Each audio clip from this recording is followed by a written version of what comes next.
Hare Krishna. So we are discussing today on the topic of dining with a monkey. So the word dining conveys the idea of settling down to a congenial, cordial agreement of some level. Now the monkey, as most of you may have inferred, refers to what the Bhagavad-gita calls the mind. So let's look at this. Firstly, within all of us, there is a mysterious inner sabotager. Now, sabotage means to destroy, but sabotage is a specific kind of destruction. Say, if two armies are fighting against each other, so the normal attack comes from the opposite side. But if the opposite side has got some spies, and so there is army A, army B, both of them have got their tanks, and they are fighting with each other. So the B will shoot the tanks at A will shoot the tanks at B. But if B has got some spies who have put some explosives under the tanks of A, then even without an attack, frontal attack from B, A's tanks will be destroyed and they will be easily defeated. So an attack from inside is called a sabotage. So in modern psychology, one of the most talked about phenomena is called as self-sabotaging tendency. That often we work out to be our own worst enemy. This sometimes we see very prominently in sports. Suppose a player is batting when now a cricket tournament is going on. So suppose a player is batting very well and suddenly, for no reason, that player hits a rash shot. It is the situation does not require that shot. There is danger in that shot, and still some daredevilish instinct comes into the person, and player hits the rash shot, gets out, and then the whole subsequent batting line collapses and one match is lost. In Hindi se jeeti bazi haar jana. So this happens, and later on, not only the cricket commentators may comment, why did this person play such a stupid shot?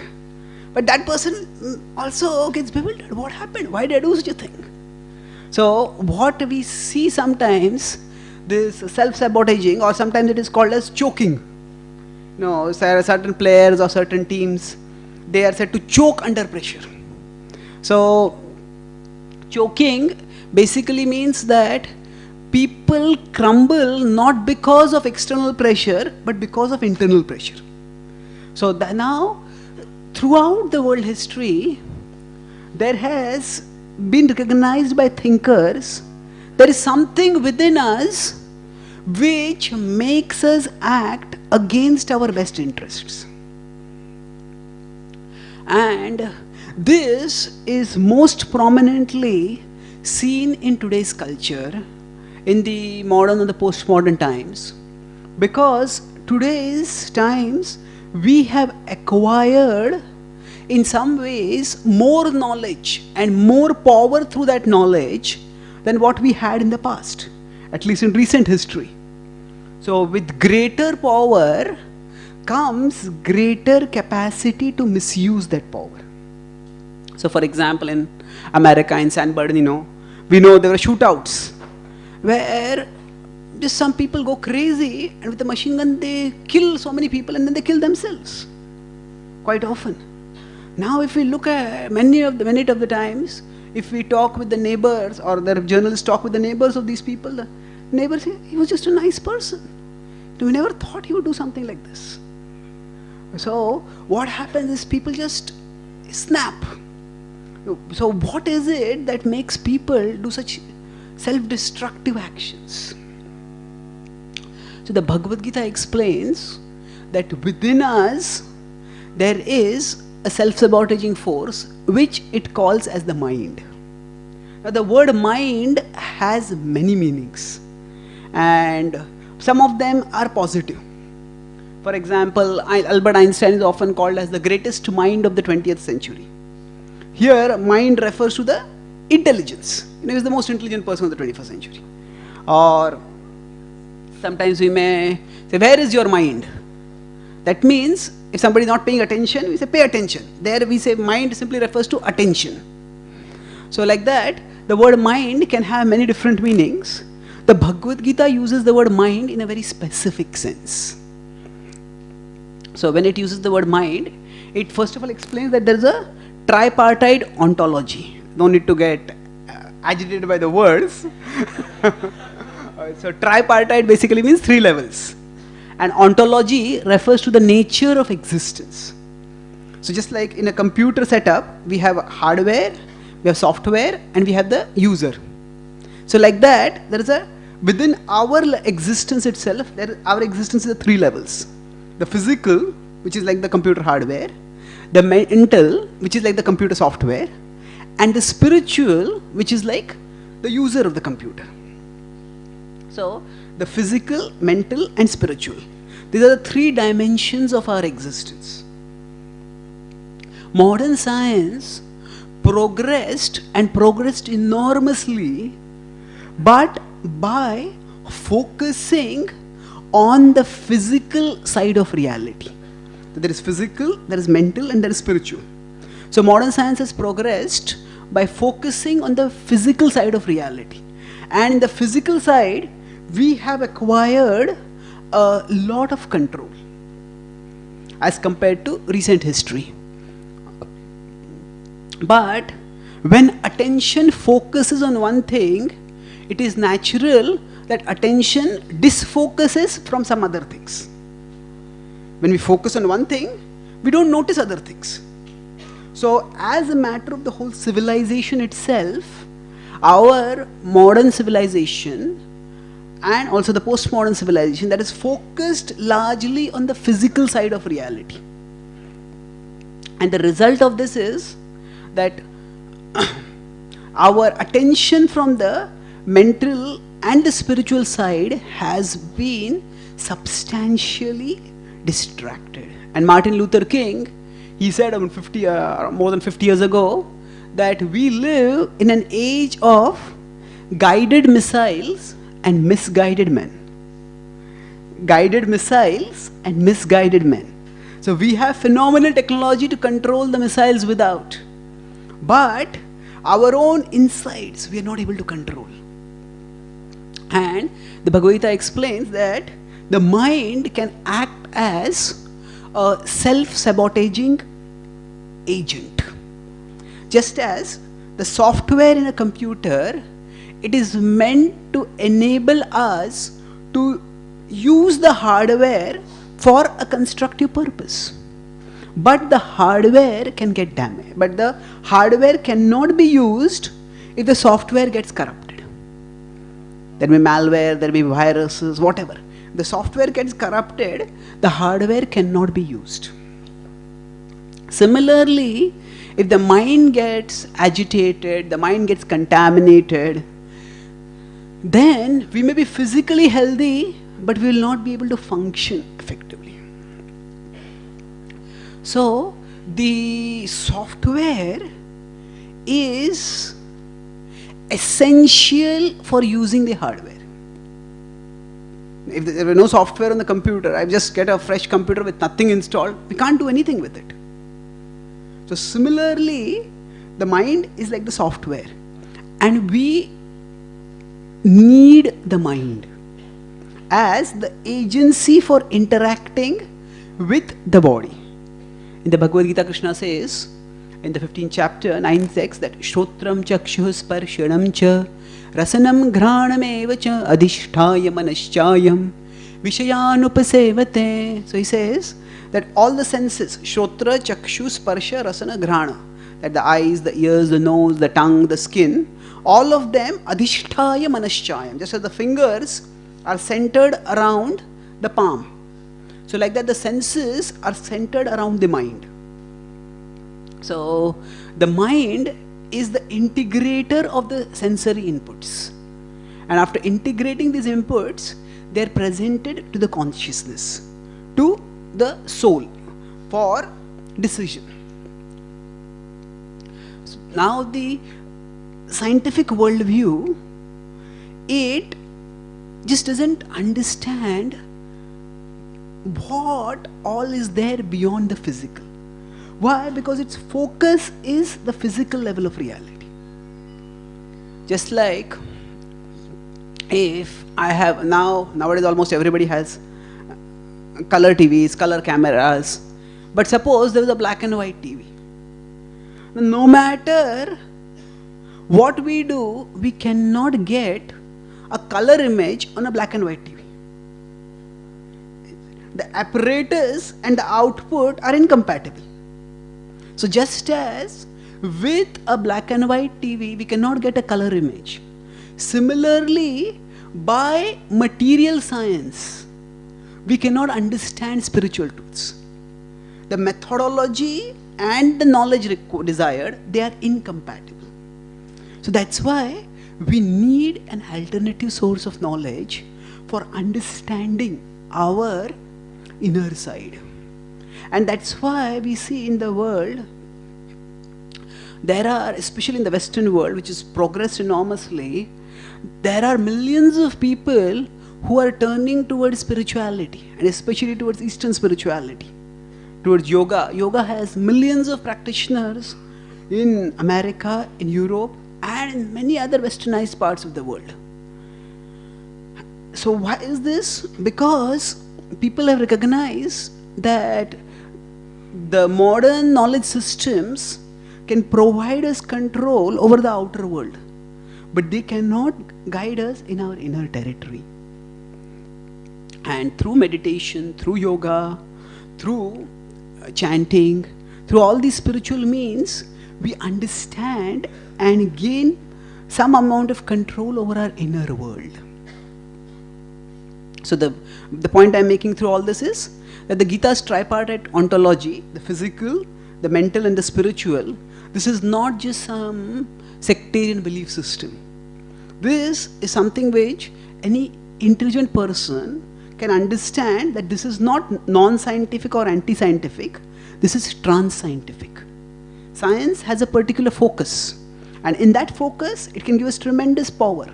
But there are things beyond what science can show us. There is of course spiritual science, which is a different subject which we'll come to a little later. But what is taught in today's university education and what is thought of as science, that is material science. And it is phenomenally powerful in a particular area, but it doesn't help us in practically learning to control the mind, learning to manage the mind.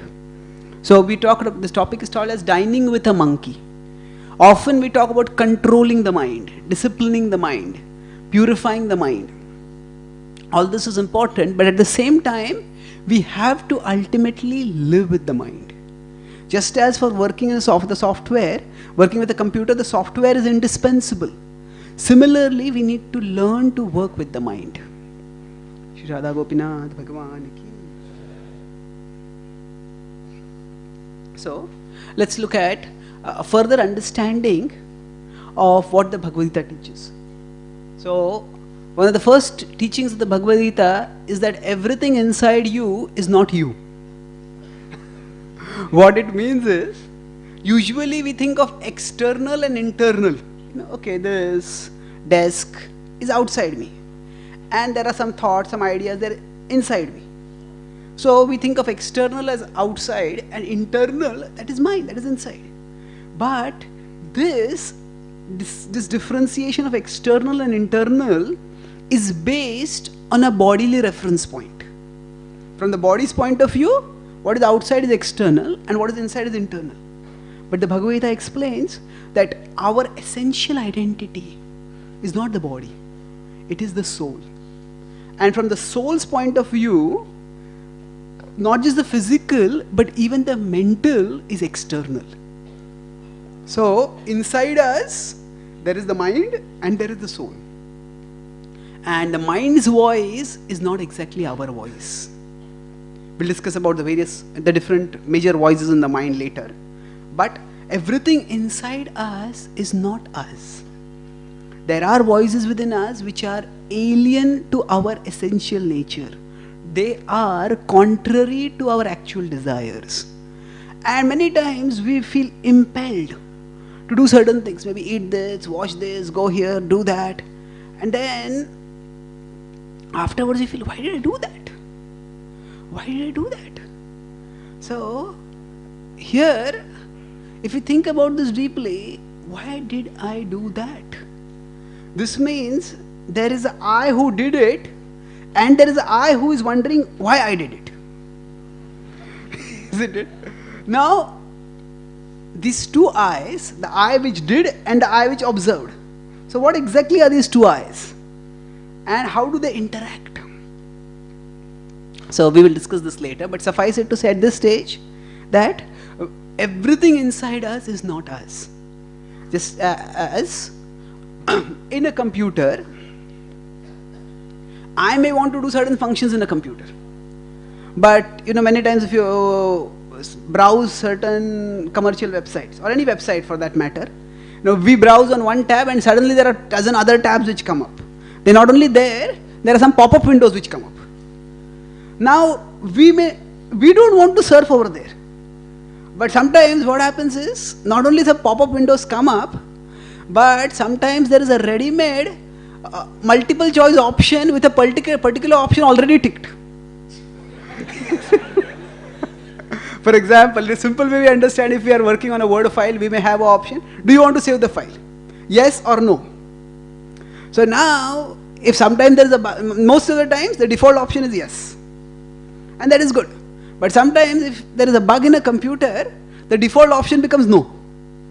And if we don't notice it, we think the default option is yes, and we just tap it, and what happens is the file gets deleted. It's not saved because the default option there was no. So just as in a computer software, there are default options which are actually false. The default can often be a fault. And if we are not vigilant while working on a computer, a default option can take us off track.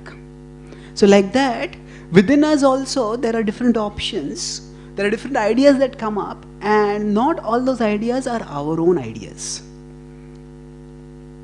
So we will look at how the mind works as a monkey through an acronym MIND.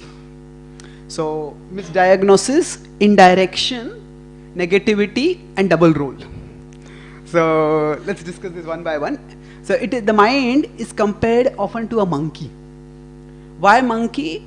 Because the monkey is by definition restless.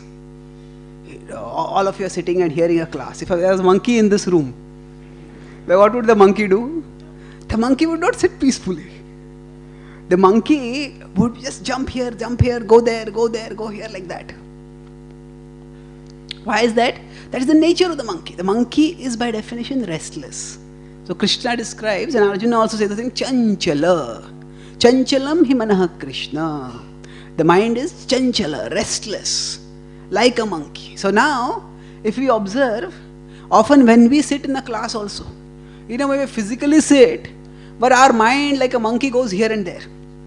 The mind goes for sightseeing walks here, there and everywhere. And sometimes when there's a joke, the mind comes like, hey, I want the joke. What was the joke? So, the mind is by nature restless. So, it is like a monkey. But, if suppose somebody has got a monkey, somebody is a monkey trainer, or somebody has got a monkey as a pet, then training pets or training an animal as a circus animal, it is also a skill. It is not that just any animal can be caught from jungle and it can be put in a circus and it will start performing. No, it requires training. And it is not just that any animal can be brought in, that animal also has to be handled by an expert, trained by an expert and handled by an expert. So similarly, to manage the mind, we also have to become experts.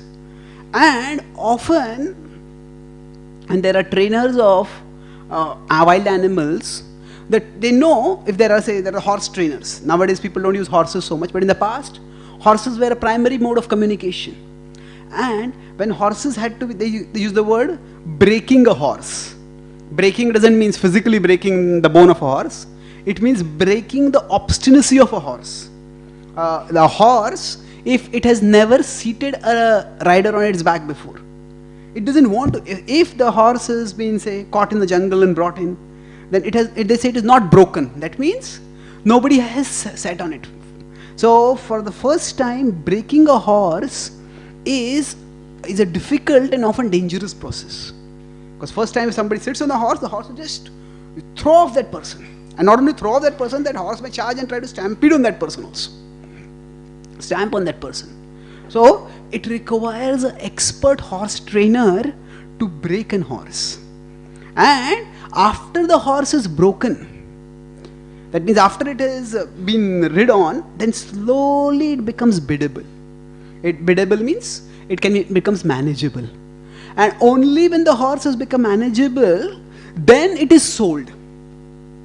Sold in the market. Or if it is directly sold, then the purchaser has to get a horse trainer who will break the horse, and then the horse can be used. So when that is the way normally a horse is used, but we all are born with an unbroken horse within us. The mind is not trained, and every horse that has to be broken, or a horse, or every monkey, if it has to be trained, whatever, every monkey is an individual, and there are certain broad principles, but along with those broad principles, every monkey has its own, or every horse has its own idiosyncrasies. It likes to do this, it doesn't like to do that.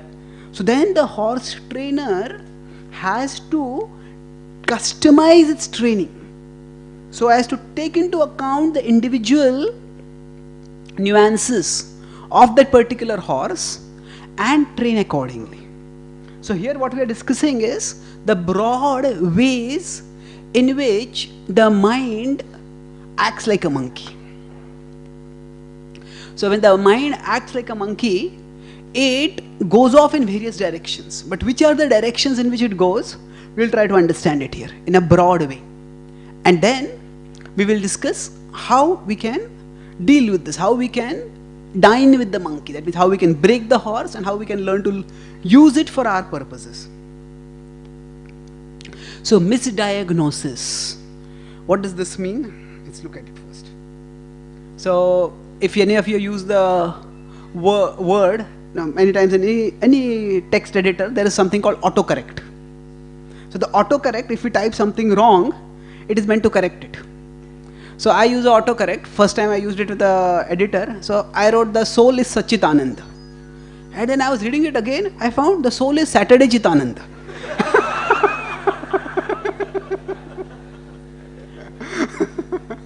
So by its own program, Sat, it thought Sat is what? It's a short form for Saturday. So it's now I had typed it in correctly. But the autocorrect was incorrect. So then what I had to do was, I had to conscientiously correct the incorrect autocorrect. So like that, what happens is the mind has certain modes of interpreting reality. And when the mind interprets reality in a particular way, it often has certain default formulas for solving problems. So it is said that if one has a hammer, the whole world seems to be nails. If I have a hammer, I think everything around me is a nail. I just hit the hammer, everything will get solved. So the mind comes, all of us have certain pet ways of dealing with problems. So for example, if somebody is an addict in some way. So if somebody is addicted to, say, drinking alcohol, then what happens? Anytime a big problem comes up, I think the solution is drink. There is no problem so big that alcohol can't solve it. Just drink. Now, quite often, actually, that alcohol itself may be the cause of the problem. But the mind has developed that particular pattern of thinking. that this is the solution. In any treatment, any therapy, the first step is accurate diagnosis.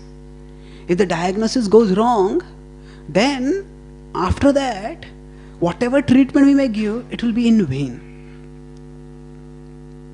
About 10-15 years ago, I had a severe case of TB. And I took almost 1 year treatment. I recovered fully. And after that, after 3 years after that, again I got severe fever, weight loss and similar symptoms. Then I went to the doctor, and the doctor did some preliminary checkup. And he asked me how was my diet, what was my living. And then he came to very grave. He said, you got a relapse of the TB. Now, resistant TB is supposed to be very, very difficult to cure. In the past, TB was fatal also. Now also TB is fatal if it is not treated. So now already I had a 1 year treatment. So now our TB, he said, you'll have to take almost 3-4 years of treatment. And even then, how much you'll be cured, we can't say. So the doctor was very grim, I was very grim. And then, we were just about to start the medicines. And at that time, suddenly the doctor, actually literally the nurse had come and she was giving me the medicines. And the doctor phoned, don't give the medicines. What happened? And the doctor came back and he told me that I had sent your samples for multiple tests. And just now one report has come and he said, actually, your test has come positive for that disease. Some disease, I don't even remember the name now. It's a very, very unusual kind of disease. And he just gave me treatment. So what I was not able to get cured in 1 month, in 3 days I was cured after that. So what happened was, there was a potential misdiagnosis. And the doctor, although it's a good doctor, but still, because I had the past track record of TB, so the default thought was, this must be a relapse of the TB. If the doctor had been a little less vigilant and had not done that particular kind of test, then I may have taken 3 years of treatment and still I would not have got cured. So, misdiagnosis can be disastrous. Similarly, for us, when we are having some trouble, when we are having some problem, understanding what the problem is very important. And the mind tends to misdiagnose the problem. Misdiagnose the problem means it makes us believe quite often that that which is the cause of the problem is the cure for the problem. The very thing that has caused the problem, the mind makes us think this is the cure for the problem. So, as I said, if a person is an addict, now currently I am working on a book on de-addiction based on Bhagavad-gita. So, I've been reading narratives of different addicts and how they deal with it. So, often we think that if we are dissatisfied in life, we think dissatisfaction is because of frustration of desire. I had a particular desire, that desire was not fulfilled, that's why I am dissatisfied. That's why we think, that's what we think is normally the cause of dissatisfaction. That can be a cause of dissatisfaction, but a more common cause of dissatisfaction is not frustration of desire, but domination by desire. What does domination by desire mean? So there was this alcohol addict, and see, when desires come, it is sarva dharman parityajya mayam ekam sharanam vraja. When a desire catches, actually people just give up everything, just chase after that desire. See, often the Bhagavad-gita talks about we are bound, there is bondage and we have to become liberated.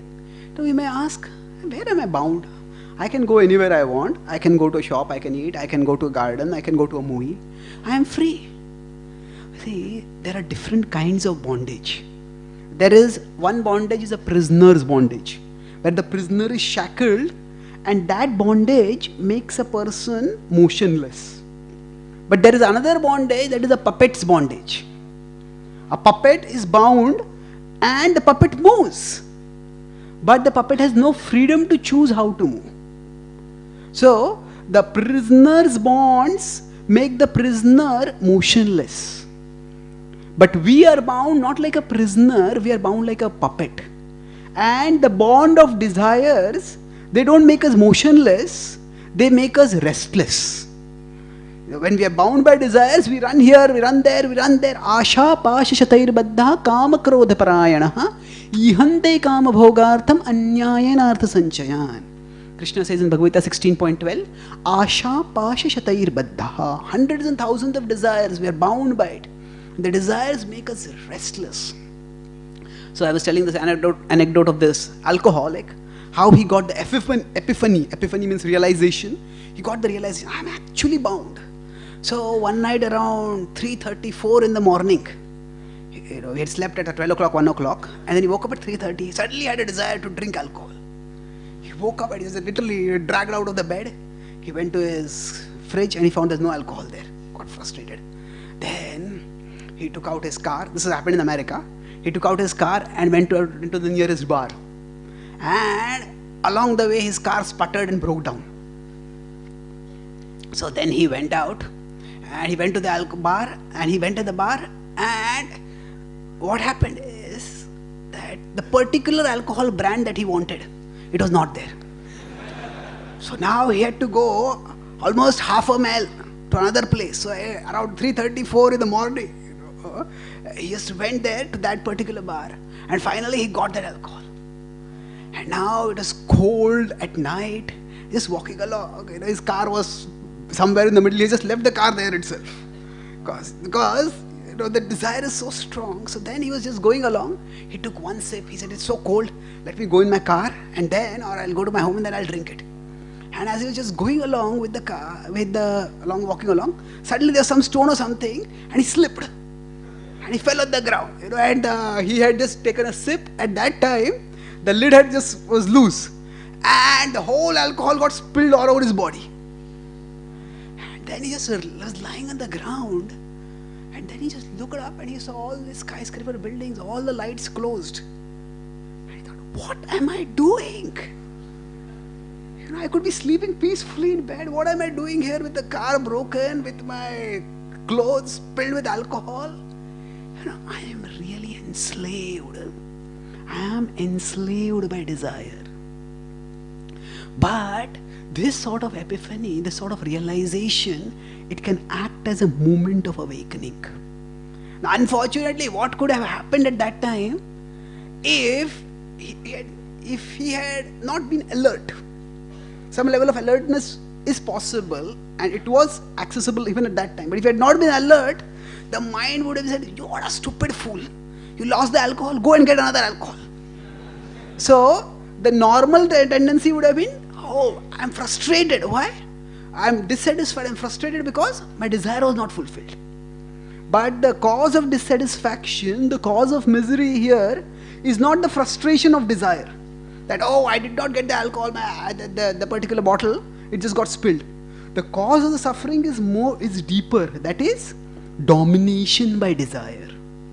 And if that domination can be removed, then a lot of misery can be avoided. So this does not mean that all of us have to live desireless lives. There are different kinds of desires, and we will discuss that towards the later part of our class. But suffice it to say that actually the mind misdiagnoses our problem. It makes us believe that often that which is the cause of the problem, the mind makes us believe that is the cure for the problem.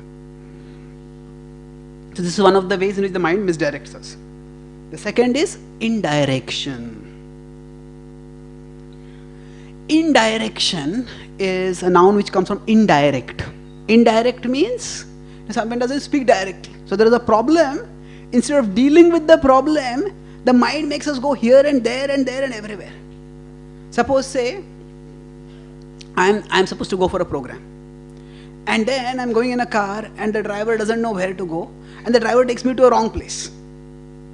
And say the program is at 7:45 and it's already 7:30, and I can just blast and shout at the driver, shout at myself. I can get angry with myself. Why did I go here? Why was I so foolish?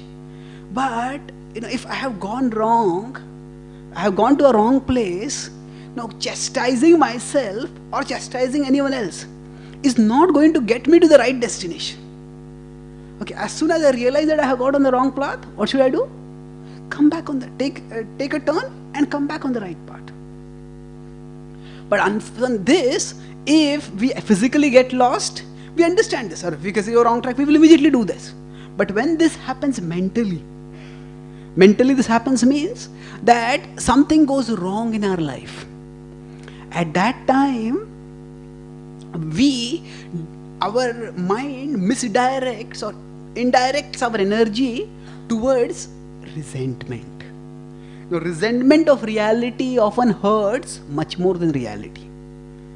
So yes, I was late for a program or I was late for an appointment.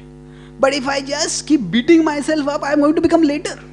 I'm going to become more and more late. Okay, just turn around and go to the program. Or suppose, we are supposed to go for a picnic with some friends, some outing somewhere. And then just before the picnic, I get a flu and I fall sick. I may get frustrated. That, why is it everybody else is going and enjoying and I'm lying over here miserable on this bed, miserable? Now yes, if the treatment is going on properly and we are recovering from the flu, then we will not be in a state of acute physical discomfort. Yeah, the temperature comes, but overall physically we will not in such a terrible discomfort. But at that time, if we are resenting, okay, why couldn't I go? Why couldn't I go? Why couldn't I go? Then that can often cause far greater misery than what would be necessary in that situation. Some amount of misery is unavoidable. Now, life determines our problems. We determine their size. Life determines our problems. We determine their size. How is that? When we keep thinking about a problem, stewing over a problem mentally, it tends to become bigger and bigger and bigger. Sometimes there are coolies. If you tell them, okay, you have to carry this 20 kg, they will say 100 rupees. Okay, fine. Or 50 rupees, whatever. We may give that. Now imagine a coolie is going to get 100 rupees and that coolie is carrying say 20 kg on the head and that coolie puts 20 more kg on the head. See, you're not going to be paid for this. Why are you carrying this? No, no coolie will do like this. But unfortunately, what happens is, our problem is 20 kg and on top of that, our resentment is 100 kg. And we crush ourselves not under the problem, but under the resentment of the problem. Okay. So, yes, sometimes life does give us a raw deal. Things go wrong. And when things go wrong, life treats us unfairly. What to do? First thing is, we accept the reality. Accepting the reality is not passivity. Accepting the reality is proactivity. Passivity means I'm doing nothing. Proactivity means I'm focusing on what I can do the best. The Ramayana and the Mahabharata, the most defining lesson that they teach us is how to respond to adversity with integrity. Now Ram, he was just about to be coronated as the king. And for no fault of his, he was suddenly sent to the forest.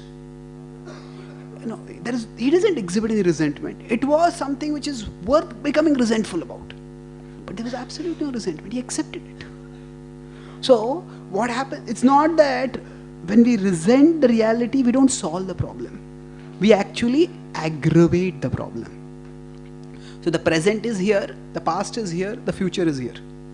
So the mind, when it indirection means what? The mind, instead of focusing the energy on the present, the mind takes the energy to the past. And we can't change the past. So in this way, the mind, why did I do like that? Why did he do like that? Why did they do like that? Why did this happen? The why questions often are the questions to frustration. Especially in terms of life events, we may not get the answer to the why questions. So rather than asking why this, a far more intelligent question is how now? Okay, how should I act now? If we shift from that why question to the how question, what can I do now? How can I act now? Now our energy becomes constructively channelized. So one way the mind misdirects our energy is towards the past. The other is towards the future. The future is the source of both anxiety and fantasy. Anxiety means we worry that, oh, so many things will go wrong. And fantasy means we dream so many things will go right. So, whatever it is, the important thing is, the future is not in our control. What is in our control is the present. The present is the only thing we have, and the present is the only thing we'll ever have. Because if we think, okay, now my present is difficult, my future will be bright. Okay, fine. Even if it is so, if we dream about a future, some future, remote future, and think, oh, things will be better at that time. Yes, hope is positive. But hope has to be grounded in reality. And that connection between a bright future and a bleak present is based on the actions that we do in the present. So the mind, if it just makes us go into daydreaming and fantasizing, we don't achieve anything. So there is definitely learning from the past and there is planning for the future. Both are important. But when we learn from the past or when we plan for the future, we are in control. Whereas, that means we are in control, we think about, okay, this happened, what can I learn from this? What did I do wrong? So if we are calm and composed, we can learn from the past and we can plan for the future. But if our mind is in control, then when we think about the past, we don't learn from the past, we simply lament about the past. And when we think, if the mind is in control, when we think about the future, we don't plan for the future, we simply fantasize about the future. And in both ways, we don't achieve anything constructive. So this indirection has to be avoided. And this is one of the ways in which the mind becomes restless. Rather than staying where it is and doing something constructive, the mind jumps here, there and everywhere.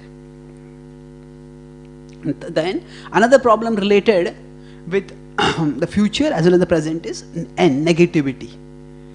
So now fear is not the problem. Fear of what comes after fear is. What does this mean? There are many times our mind or some of us, we go into too much hyper anxiety. This is a few months ago. I was in America. I was in Ohio State University. I was giving a talk over there. So there I made this point that actually many Indians were there and many Americans were also there. So I was quoting from a book called The Anxiety Epidemic. And this is normally we think anxiety is caused by uncertainty, isn't it? Suppose say you have to go somewhere and you are late and you want to catch a local. Now whether you will catch the local or not, will you reach on time or not? So when there is uncertainty about that, that causes anxiety. Now relatively speaking, in the developed world, in the first world, as compared to the developing world, in the developed countries, the external uncertainties are much lesser. In India, in some places, if we turn on the tap, we don't know whether water will come or not. If we turn on a power button, we don't know whether the power will turn on or not. So there is a lot of uncertainty. In the West, that level of uncertainty is not there. So normally, we will think that the lesser the uncertainty, the lesser should be the anxiety. But curiously, it is in the developed countries that the anxiety levels are more than in the developing countries. And not only that, consistently surveys have also found that when people from the developing countries emigrate to the developed countries, their anxiety levels go up.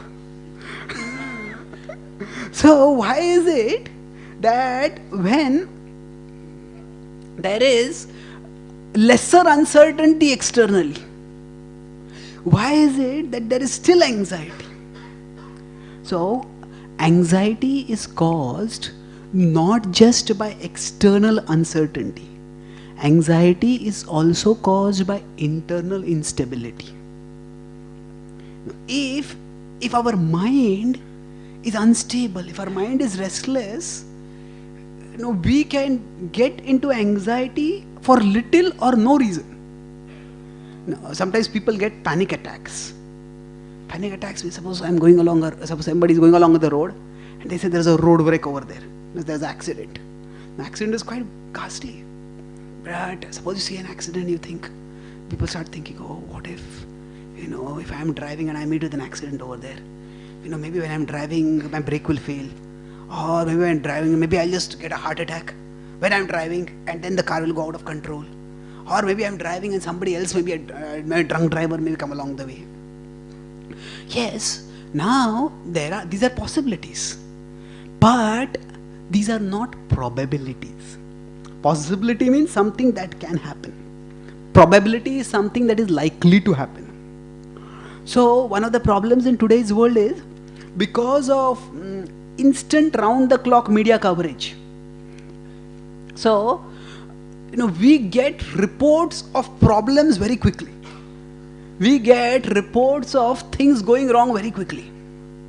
So for example, if one airplane crashes, yes, an airplane crash is a tragic thing, but there are millions of planes which travel and maybe one crashes.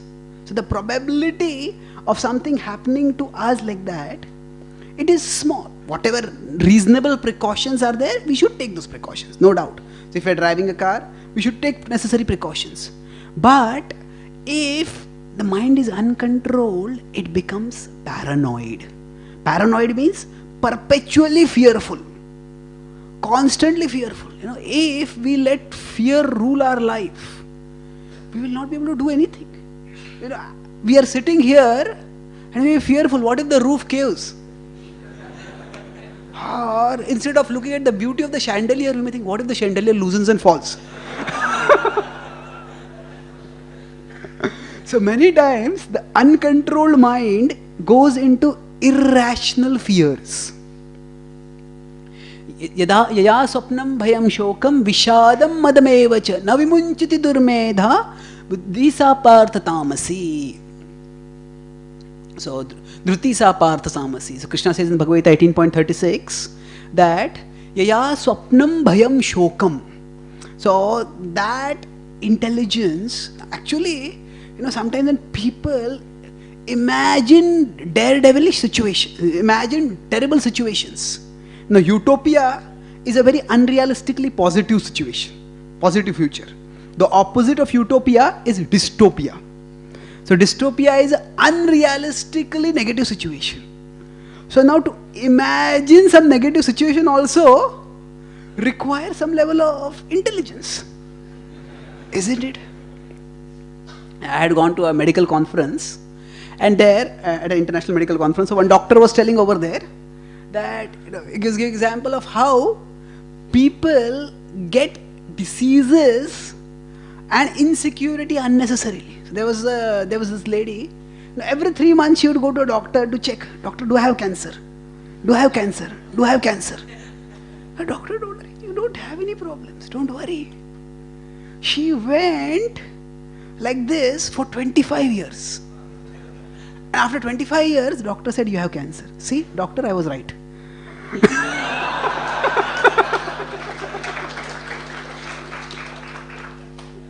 So now, taking precautions, having a yearly medical checkup or whatever, that is a reasonable precaution. But being paranoid about future problems, yes, after 25 years one got cancer, but why live in worry for 25 years? That's not required. So sometimes we need to confront our fears. Our mind has certain irrational fears. And if we let the mind go along those irrational fears, even without much of a real problem, we will be really worried. We will be really anxious. We will become really paralyzed. So by taking realistic precautions, assessing the situation properly and taking realistic precautions, we need to move onwards in life. The mind has this tendency towards negativity. And this negativity can work in various ways. Anxiety is just one symptom of the negativity. The negativity also works out in terms of scarcity. Scarcity means the mind always makes us feel, oh, you don't have this, you don't have that, you don't have that. So imagine, so now suppose, no need to imagine, so after this lecture, you are going to have a feast. So now suppose, here comes the imagination. Suppose this is a special feast and everyone of you is going to get an individual menu feast. So everybody is going to get different items in their feast. And suppose now in such a situation, the mind, instead of relishing what is in your plate, will say, oh, he has got that. Oh, he has got that. He has got that. So, rather than enjoying the delicacies on one's own plate, the mind starts lamenting, oh, I don't have that, I don't have that, I don't have that. This is how the mind is negative. See, all of us, just like we could have a feast, individual feast, so like that, all of us have our own individual set of talents. You know, we all have our talents, we have our strengths, but quite often, because of external cultural grammarization or because of our upbringing or whatever, certain talents, certain skills are glamorized in society. And we crave, oh, maybe if I could be like this, if I had been like that, oh, that person looks so good, that person speaks so well, that person walks so smartly, that person has got this. You know, we keep looking at what others have and we don't look at what we have. You know, one of the easiest ways to make ourselves miserable is to compare ourselves with others. It is a shortcut, a surefire shortcut to misery. You know, God has created each one of us specially. Every one of us is special. Every one of us is unique. Now, what we are is God's gift to us. What we become is our gift to God. What we are is God's gift to us. So we also have a feast. But rather than looking at what God has gifted us, we see, oh, what has God gifted that person? What has God gifted that person? God gifted that person. We don't have to look at others. What we are is God's gift to us. And what we become, whatever talents we have, we use those talents constructively and we can make positive contributions in our life. What we become is our gift to God. So the negativity of the mind comes subtly by making us see all the things that we don't have. Mana prasad saumyatvam. Krishna in the Bhagavad-gita, in the 17th chapter, 16th verse, talks about austerity of the mind. So there he says, mana prasada. He says satisfaction is an austerity of the mind. Now normally we think of satisfaction as an emotion. I am feeling satisfied or I am not feeling satisfied. Yes, satisfaction is an emotion, but along with that, satisfaction is also a decision. Satisfaction is not just an emotion. It is an emotion, but along with that, it is also a decision. What does it mean? It is also a decision. So if I have a feast in my plate, if I keep looking at the feast that others have, that emotion of dissatisfaction is going to increase. But if I decide, okay, this is what I have got and I'll be happy with this. I take the decision of satisfaction. Then we will be satisfied. So Krishna says that this satisfaction we need to cultivate as an austerity. Rather than looking at what we don't have, we look at what we have. And often if we look at what we have, we will find that we have many hidden talents which we didn't tap, which we didn't even know about, or we have some talents which we can tap more and more. So this negativity of the mind, the tendency, whatever is the situation, look at it negative. That is a tendency which we need to correct. And the last we'll discuss is, D is double rule. This is among the most insidious ways in which the mind tricks us. So suppose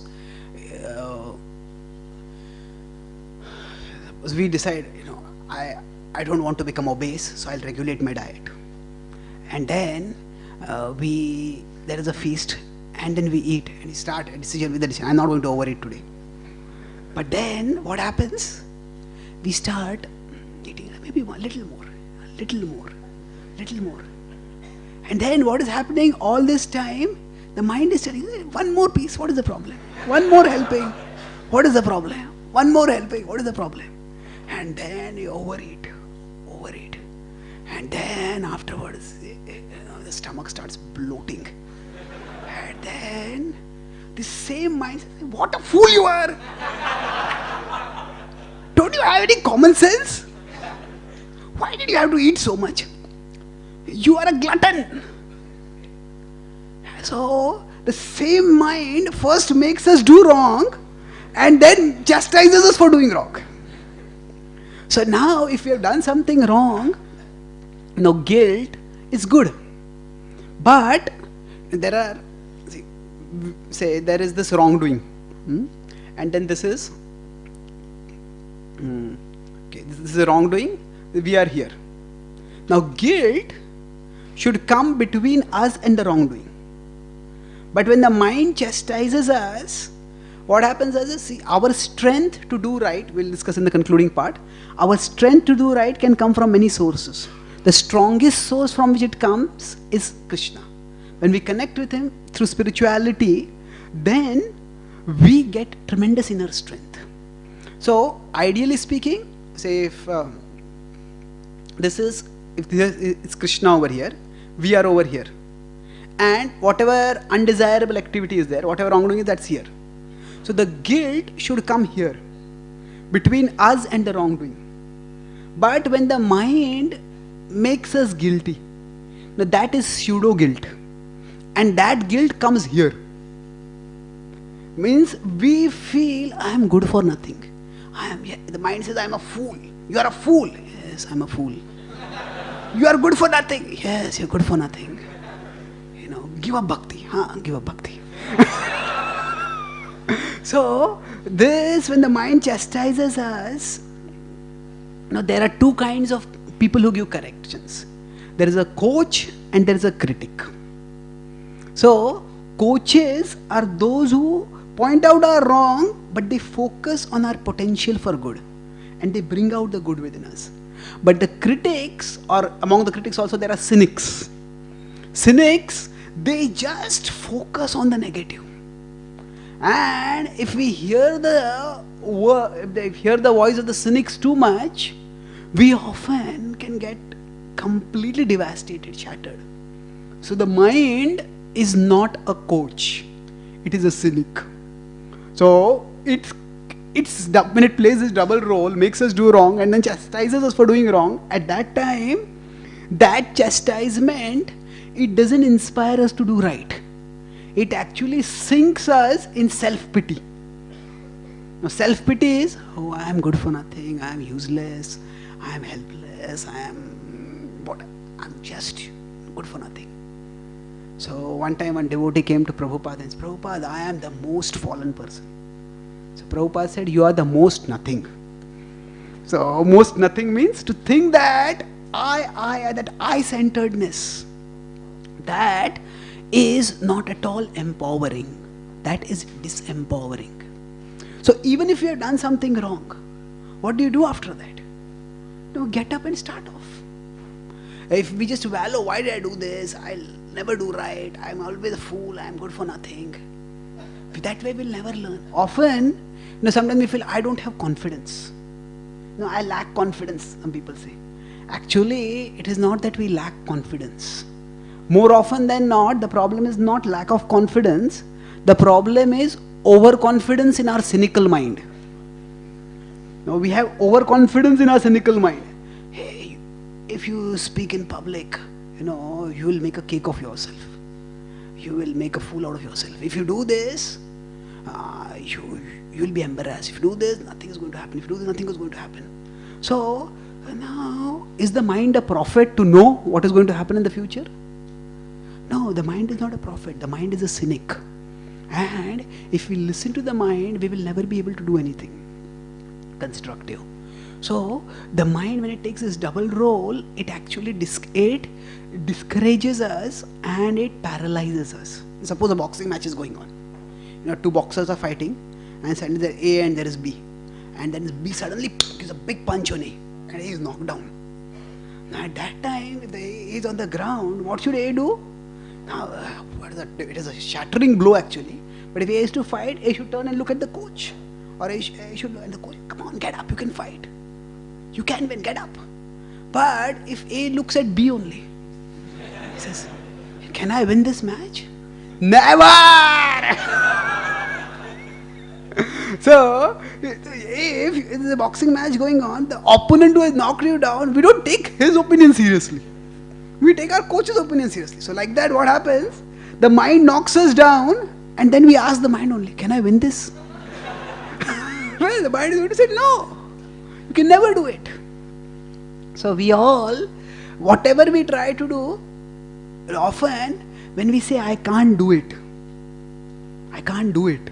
often underlying that is what?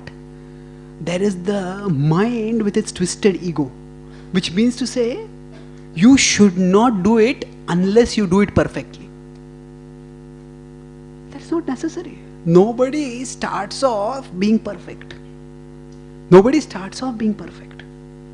even the world's champion athlete, say champion runner, the world's Olympic gold medalist runner, he or she was not born running. Even they began by crawling on the ground, taking few steps, falling, rising. So that's how we all grow. So often the mind, when it does this, this double role, first it makes us do wrong, and then it chastises us for doing wrong. So in anything that we do, the mind makes us strive for unrealistic perfectionism. And in trying to be perfect, we become perfectly nothing. We don't do anything at all. So this double role we have to avoid. So now I talked about all these ways in which the mind can mislead us. It can misdirect us. So how do we deal with this mind? So what all is inside us, we need to understand this. The Bhagavad-gita explains that inside us are many things. So there are superficial desires generated by the corporate control media. What does that mean?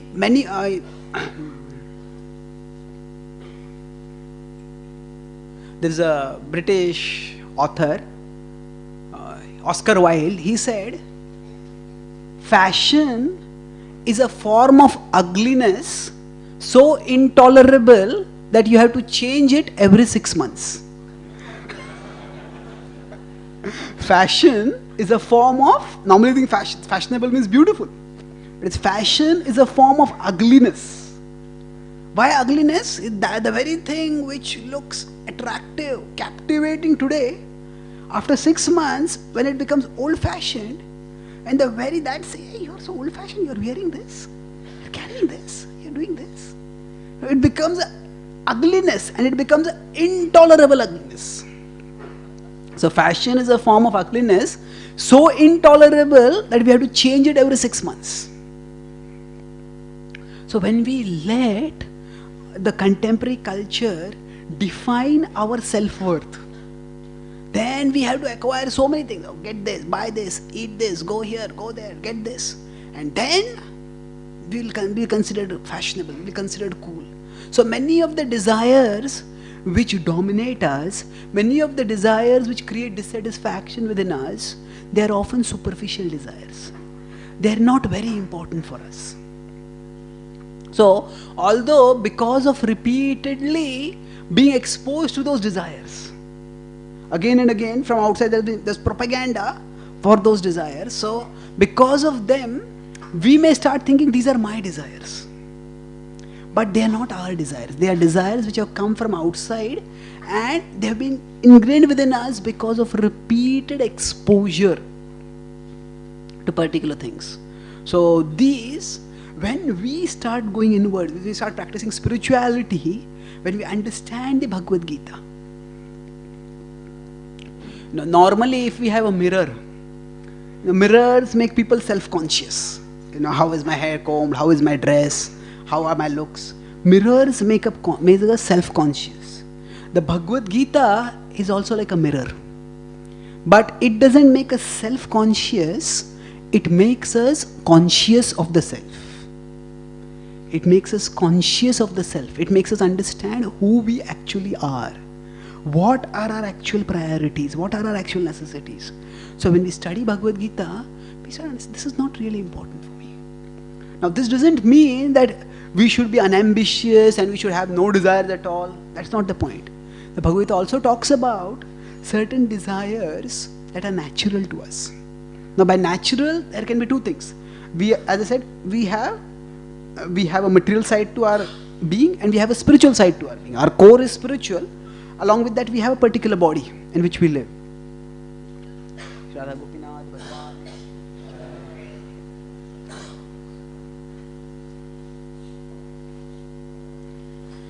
So, all of us have a certain nature.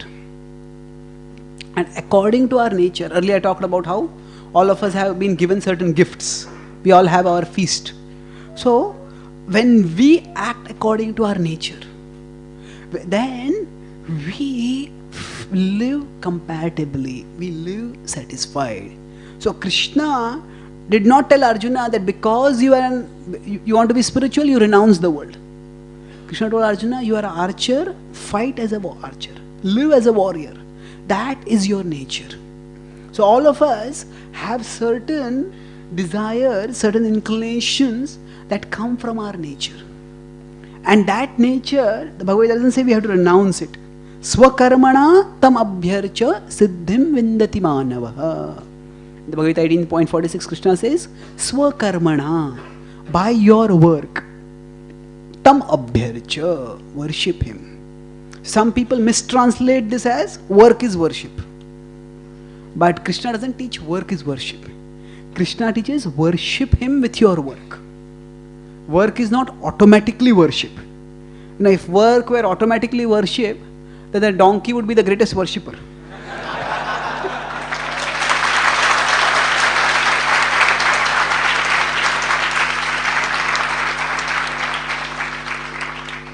So this is not to minimize or denigrate work. This is also not to minimize the idea. The feeling under work is worship is that no work should be minimized. No work should be denigrated. That is true. The dignity of labor, if work is worship is used, the phrase work is worship is used to convey the dignity of labor, that is fine. But if work is worship is used to say that there is no need for worship, whatever you do work, that itself is worship, then that is a misunderstanding. Krishna doesn't teach that. Krishna says, Swakarmana tam abhyarcha, by your work worship him. That means we have time for our spiritual side where we develop devotion for him. We develop the mood of worship through our sadhana, through our study of scripture, through our mantra meditation. We develop a mood of worship, and after that we carry that mood of worship in our work. That's how our work will become worship. So Krishna doesn't say we have to give up our work. He says we can spiritualize our work, do it in a mood of worship. And when we do this, so that there are these desires which are according to our innate nature, and Krishna doesn't tell us to give them up. He tells us spiritualize them, harmonize them with our spiritual purpose. And then at our very core is our soul, and the soul's innate nature is to love and serve Krishna. That is the innate nature. Wherever a person may be, whichever part of the world person may be, actually there is a longing within the person, all people. What is their ultimately in life? What is the ultimate goal of life? We all want to love and to be loved. And this longing, when it is directed towards an eternal being, then it brings us eternal satisfaction. So this longing to serve Krishna, that is our innermost desire. But serving Krishna doesn't mean renouncing the world. It means connecting what we are doing in the world with Krishna. But there are often many desires within us which neither connect us with Krishna nor are they connected with our innate nature. So we do them because of pressure from outside. So for example, students may pursue a particular career because that's the glamorized career. Somebody may want to actually have talent to become an artist, but the glamorized career is engineering or medicine, and people pursue that. Of course, over a period of time, even within a career we have pursued, we can find out, okay, yes, I get into engineering, but I'm not so much interested in this aspect of engineering. I'm more interested in this aspect of engineering. So when we are living, if we observe ourselves, Krishna says guna karma vibhagashaha. Guna karma means actually inner compatibility and outer competence. Inner compatibility and outer competence. Whatever is our nature, we'll find that we are good at doing it. And we feel comfortable. Yeah, this is what I would like to do. Inner compatibility, inner comfort and outer competence. So like if we observe ourselves, we will discover our nature. And developing that nature will actually bring us satisfaction, will bring us peace. Then this last part, living with the mind. What are they required? Distance, determination and devotion. Distance means that because suppose, imagine if say you are doing something, say you are writing something, you're learning to write, maybe have your own blog, or you're learning music, and somebody came along, some friend came along and he said, you are good for nothing. Actually, if somebody spoke like that, it could very well invoke a fighting spirit within. I will show you how good I am, we would feel affronted, we would feel insulted. How dare a person say that you are good for nothing? But when exactly the same thing, the mind says inside, you are good for nothing. Oh, yes, I am good for nothing. What happens is, because the mind is inside us, we don't realize that it is the mind speaking. That's why we need some distance from the mind. How do we create a distance from the mind? That distance is created first of all by philosophical education, which helps us understand that there is something inside me which is not me. So we need philosophy and we need regular reminders. It's like I said, scripture acts like a mirror, which helps us understand what all is there inside. But along with that, there is meditation. There are different forms of meditation. Mantra meditation is especially potent. Why? Because mantra meditation elevates our consciousness. Suppose somebody is at the foot of a skyscraper. The skyscraper will seem to be huge and that person will feel dwarfed.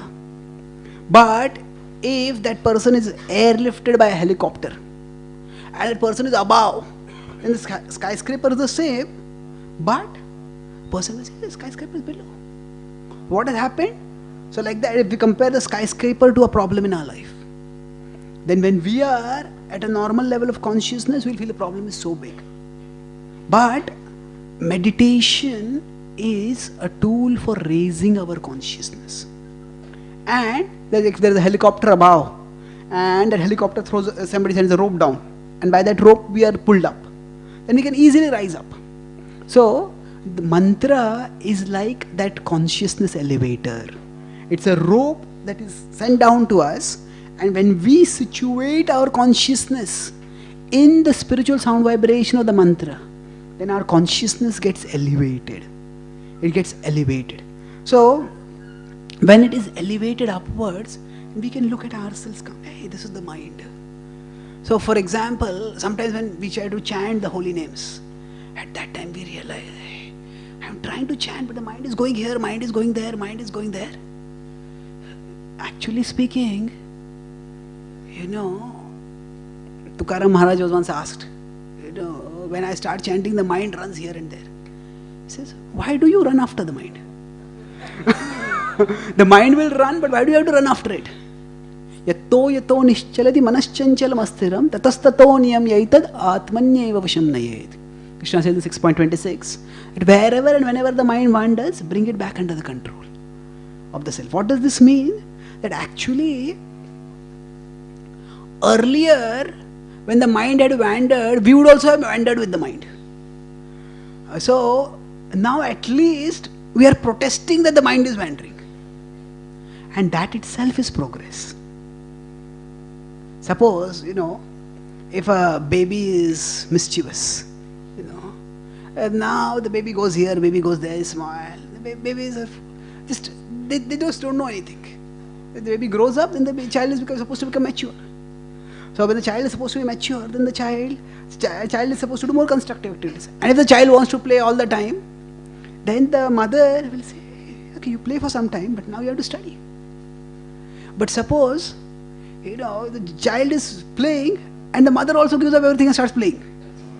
All day, all night, throughout the week, throughout the month, throughout the year, the mother is playing with the child. Now others will say, what are you doing? You have to make the child grow. You don't have to go down to the level of the child. Yes, you can communicate with the child. You should befriend the child, be affectionate to the child, but the child should grow. Isn't it? So what happens, if we practice mantra meditation, we expect, immediately my mind will become controlled. That is not going to work. Because the mind has a lot of momentum. No matter, even if, suppose a train is, now there are bullet trains which are being proposed. A train is moving, say, at 500 miles per hour. And then, even with the most powerful brake, you cannot expect the train to stop immediately. It may take sometimes it may go to several dozen miles before it stops. But at least there is a brake. So our mind has a momentum. And we can't expect it to stop immediately. But when we chant, when we start practicing mantra meditation, the first thing that we are doing is, we are not running along with the mind. We are at least recognizing the mind is running, let me bring it back. So that is like putting a brake. So mantra meditation, it creates a distance between us and the mind. Because what happens, when we try to chant, and then I want to chant, but why am I thinking of this? Why am I thinking of that? When we start realizing what all we are thinking about, at that time we can understand, yes, there is really a mind inside me which goes here and there. And that realization is also a positive step forward. So, mantra meditation, at the very least, it confronts us with the reality that there is a mind inside me which goes here and there. And then it gives us the resources to control the mind. So, first step is distance. We create a distance between ourselves and the mind. Second is determination. Now, sometimes some people may say, I just don't have any determination. Actually, that is just not possible. Everyone has determination. It is just that our determination is misdirected. No, suppose somebody may say, hey, I have no determination. I'm so lazy. I sleep for 15 hours every day. Suppose somebody says like that. Well, actually, to sleep 15 hours a day also requires determination. Isn't it? See, what does determination mean? Determination means, there is opposition for doing something and still we keep doing it. If I sleep for 15 hours, then, my relatives, my friends, they're all criticizing me. Why are you so lazy? You're wasting so much time. And we also have a guilty conscience.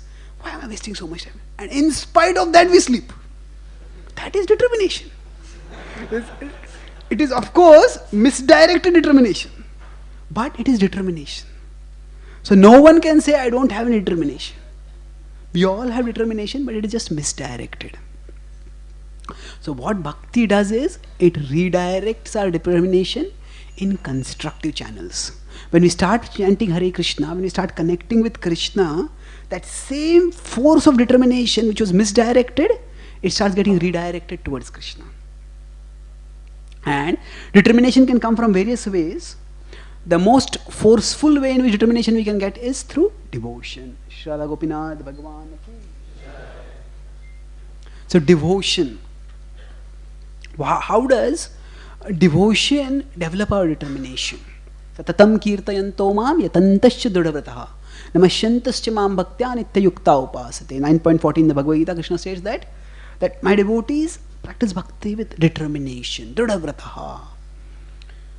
So devotion, determination is, we often think of determination as a matter of raw willpower. And willpower is definitely important. But if our determination is based only on willpower, and it cannot be sustained for long. Why? Because suppose somebody has got a stomach upset, and the stomach upset is causing loose motions, and a person says, determination, determination, I will not respond to nature, determination. Well, that sort of determination is not going to work. If there is a physical disease, determination should not be used and cannot be used to suppress the symptoms of the disease.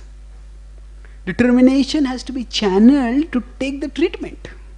Yes, if I got a stomach upset, the doctor says, okay, take this medicine morning, afternoon, evening. Even if it is bitter, take it. The doctor says, no, now eat very simple diet. That is, I should channel my determination properly. And then when I do that, then I'll get cured. So, determination is not just a matter of raw willpower. Determination needs to be complemented with the right process. Then it will be productive. Without the right process, just trying to be determined can very easily lead to frustration. Suppose a person doesn't have eyes, and the person says, by determination I will see. Well, it's not going to work. Yes, the determination you can use to find whether there is a treatment available, go to a doctor, maybe earn the money, take the treatment, do the surgery, and then you will be able to see. So determination, sometimes people say that, okay, I have some deficiencies, but by determination I will overcome all of them. This is what is the common teaching of many books on self-help. Nowadays, this, as I told, because mainstream science doesn't deal with the mind so much. So a whole industry of self-help books has come up. And all these self-help books, they just talk about positive thinking. There is a book called The Secret. It was there a few years ago. Now there are many other books which keep coming, which say that, just visualize, just think, just positive, be positive. Everything will come in your life. Well, we should be positive, but no matter how positive I am, positivity is not going to stop me from growing old. Positivity is not going to stop me from getting disease. Positivity is not going to stop me from dying. I may say, I am positive. Well, you have positively gone to the next life now. So, positivity is not just about imagining something. The positive attitude is important. But positivity has to be complemented. The Bhagavad-gita doesn't just offer us positive perception of reality. If a glass is empty, to say that it is if it is half empty, to say that it is half empty, we could say it is negativity. To say it is half full is positivity. But if the glass is empty, then to say it is full, that is not positivity. That is stupidity.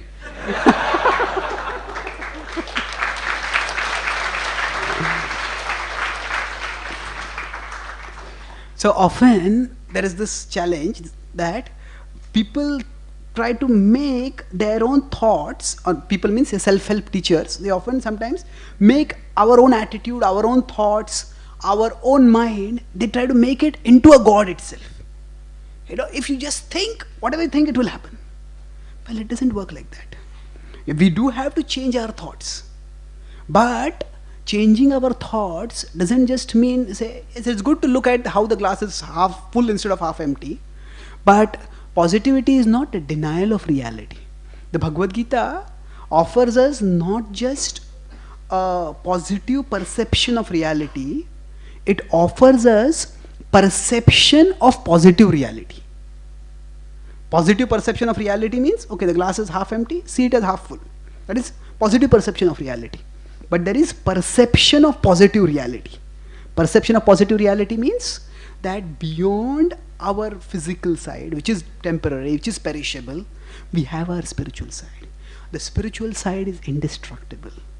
That beyond whatever happens in this world, there is an eternal God.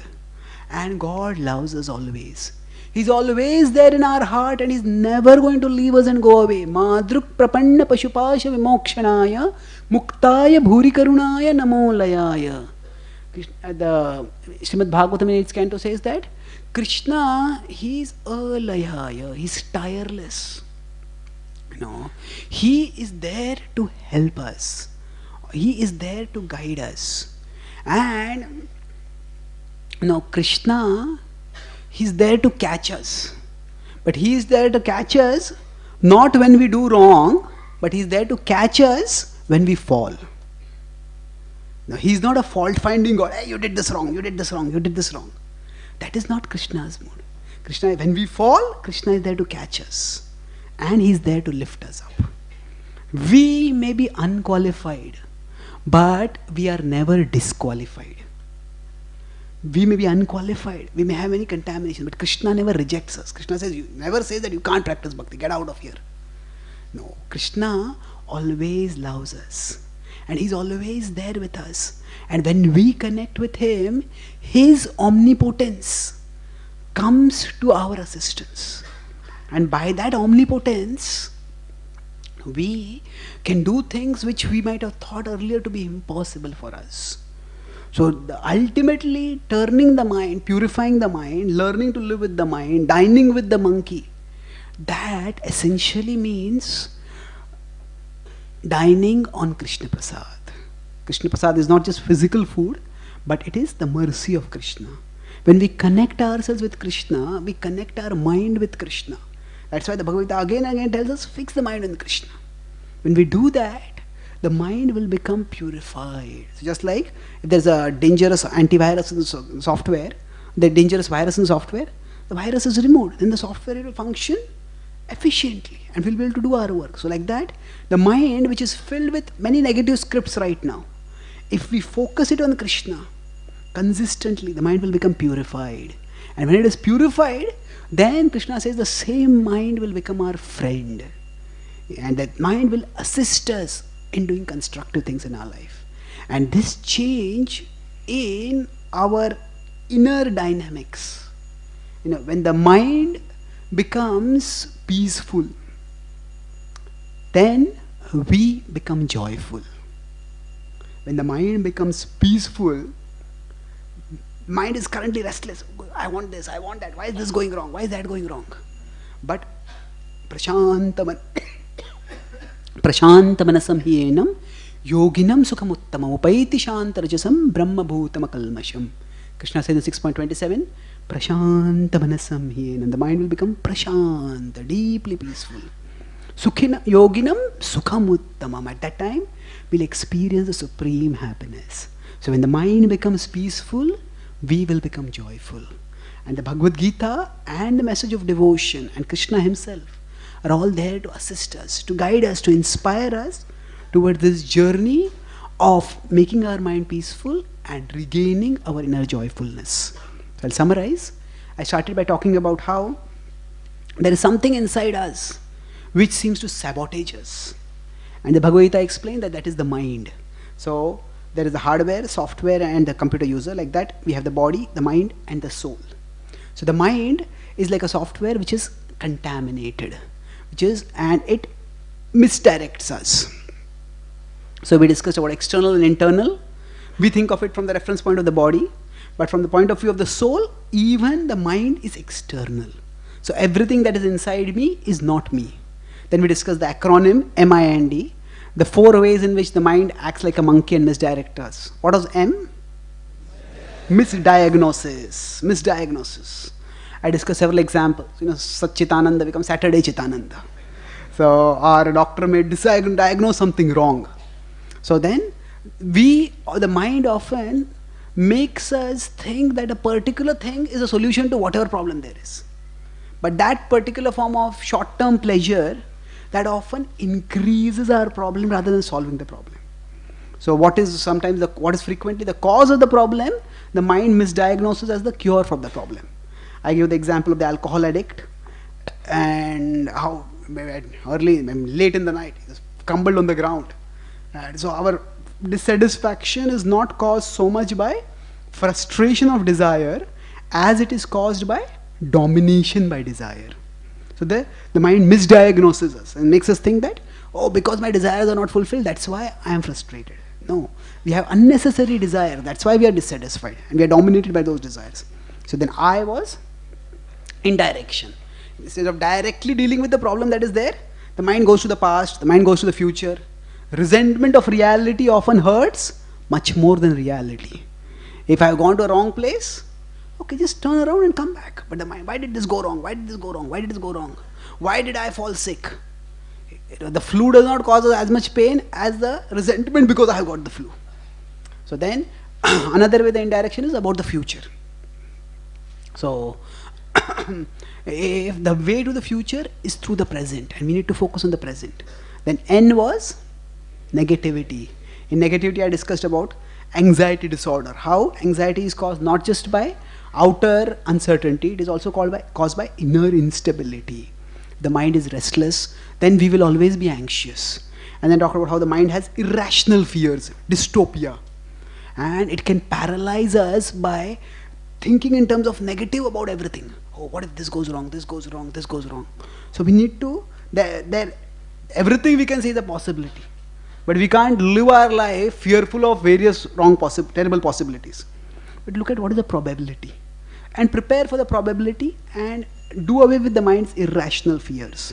The negativity also I discussed how the mind looks as what we don't have. Instead of looking at the delicacies in our plate, the mind looks at what all is there in others' plates. So what we have, what we are is God's gift to us. And what we become is our gift to God. And then we discuss D is double role. So the mind itself first makes us do wrong and then chastises us for doing wrong. So that when the guilt is induced by the mind, that is pseudo guilt. If anything takes us away from Krishna, if anything disheartens us in doing something positive, then that is not guilt, that is pseudo guilt. So I describe that real guilt comes between us and the wrongdoing, but pseudo guilt comes between us and Krishna. So the mind, when it plays this double role, it actually not only it makes us do wrong, not only chastises us for doing wrong, but disheartens from doing the thing which will help us to correct the wrong. That's like if a person has been beaten down by, if a boxing competitor has been beaten down by the opponent, that boxer should not ask the opponent, should ask the coach, what should I do? So like that we shouldn't consult the mind about whether we can do some things or not. We need to consult Guru, Sadhu, Shastra. We discussed how mirrors make us self-conscious, but scripture makes us conscious of the self. We start understanding our inner dynamics. And then we discuss about what all is there inside us. We have corporate control, we have superficial desires which are coming from the corporate control media. Fashion is a form of ugliness so intolerable that we have to change it every 6 months. So we should put aside these desires. And then there are desires according to our innate nature. So if we observe what we feel, what we are externally competent at and internally we are comfortable doing, that is our inner nature. And then at a core level is our spiritual desire, the longing of the soul to serve Krishna. And so bhakti doesn't tell us to renounce the world, it rather tells us to connect what we are doing with Krishna and offer it to Krishna. Work itself is not worship, but work can be made into worship when we have time for worship and get a mood of worship which we infuse in our work. And then lastly we discuss for dealing with the mind, the 3 Ds. Distance, detachment, distance, determination and devotion. Distance means that just like a person who is in a problematic area, the person is airlifted above, and the problem doesn't appear so big. So like that, meditation airlifts our consciousness above our situations, and it creates a distance. Because this is the mind speaking. So rather than, even when we are chanting, if you're not able to concentrate, rather than lamenting that I'm not concentrating, you can think, yes, I understand there is a mind.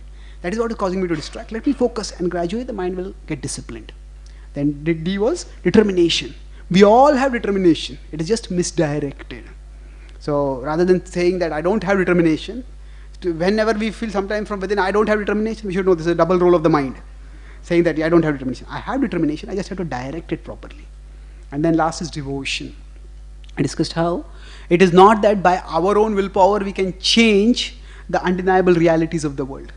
So spirituality, devotion of Bhagavad-gita offers us not just a positive perception of reality, it offers us perception of positive reality.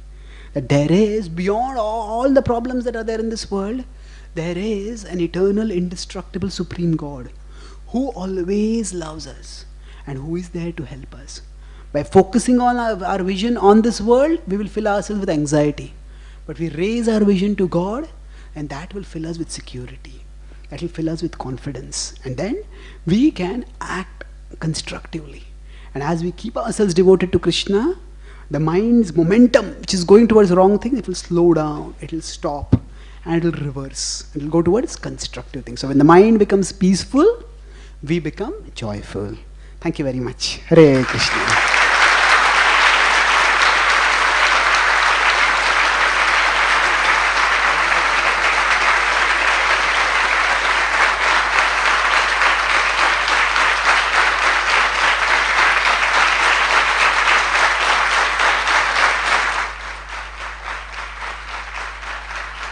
Hare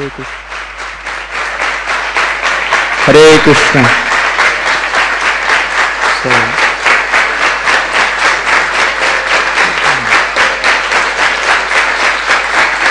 So we really thank His Grace Chaitanya Charan Prabhu. It was excellent. The topic was dining with a monkey, but it was mining with a monk. Lot of diamonds he has given us. So let us again express our heartfelt gratitude to Prabhuji's diamonds that he has shared with all of us by loudly chanting Haribo! Haribo! Haribo! And the miner of this monk, his father is also sitting there. So we would like to thank him also for coming by loudly chanting Haribo! Haribo! Haribo! Also the guests that have come and all the new boys that the first time, those who have come, all the boys that they have come for the first time, can you stand up? All the boys that have come for the Prerna Festival for the first time. So we thank all of you for kindly taking out your time on a Friday night. Generally people have other plans. So let us thank them to our family for coming by loudly chanting Haribo! Haribo! Haribo! So please be connected to all our different programs. Please be seated. And we have this regular monthly festival every month. And different localities of Bombay we have regular programs. So please be connected. So there is a newcomers gift stall downstairs where you can collect a free gift for you. And also the prasadam for the guests and for all of you will be in the Bhaktivedanta hall. The next Prerna will be on 18th March